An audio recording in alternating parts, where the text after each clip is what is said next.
Hi, Daniel here from OneTech.com. Today we're going to be reviewing a new phone that's just come out in Straight Talk. It's the Huawei Ascend 2. It's $99 and it's not a bad little phone for $99. It has got the Android operating system on it and it's quite easy to use like any of the other Android phones. I can't actually see anything that I would actually fault at the moment with this phone. It seems to operate really well. Everything seems to respond really quickly. Touchscreen is very responsive. I can't really find much to complain about it in the time that I've been using it since we unboxed it. This phone does use the Sprint network, so check your coverage maps for Sprint to find out if it's going to be suitable in the area where you live. For some reason we don't get a very good Sprint reception, but it could just be because I'm in a red rubber room. That has surely got to make a difference, right? Okay, so it has a 5 megapixel camera on the back and the photos are okay. I mean, they're not fantastic. I will take a photo with this camera and I'll upload it onto OneTech.com, full size image, so you can have a look at what it's like. And I'll take a shot during the daytime and the night time so you can see what the quality is like, because it really does make a difference with cameras like this that don't have a flash built in. Sometimes the nighttime shots are a little bit grainy looking. It responds well. I can't really complain. It has all the applications that you would get with a standard Android installation. It's got the YouTube application pre-installed, so you definitely know you're going to be able to watch YouTube on this. And I know that means a lot to a lot of people, because a lot of people like to watch YouTube when they get bored, when they're waiting somewhere, and gosh, who doesn't, seriously. It's got all the maps and navigational software installed, which is standard with a lot of the Google Android operating system phones.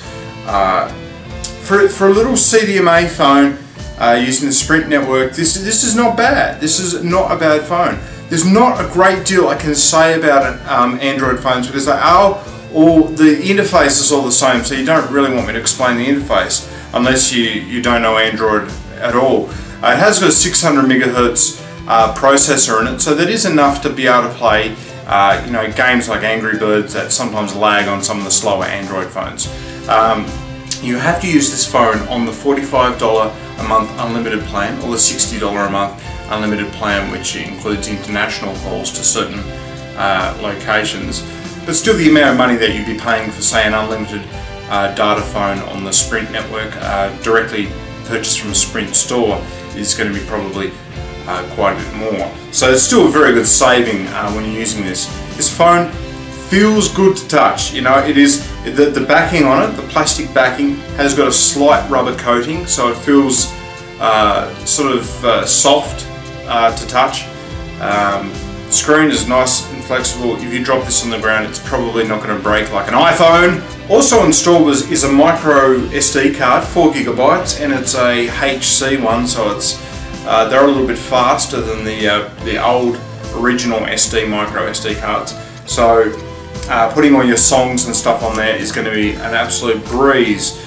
You know, it's a good phone. It's $99. You're not going to cry if it's stolen, like you would if you bought a phone that was nearly $1,000, which probably does exactly the same things, apart from the fact that it doesn't have a dual-core CPU and stuff. I recommend this to people. Like, Huawei have generally made very, very cheap phones. I did review a Huawei phone that came out some time ago on AT&T, and the quality was not fantastic, I must say. But this one sort of shattered that stereotype of, you know, really cheap and nasty. This is actually reasonably good quality. I think if you're gonna get one, go on my word and go get one. I think you can take my word for it, because you know that I don't lie about these things. It's got the 3.5mm headphone jack.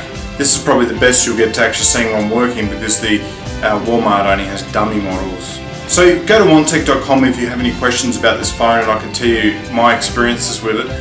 Anyway, until next time, bye for now.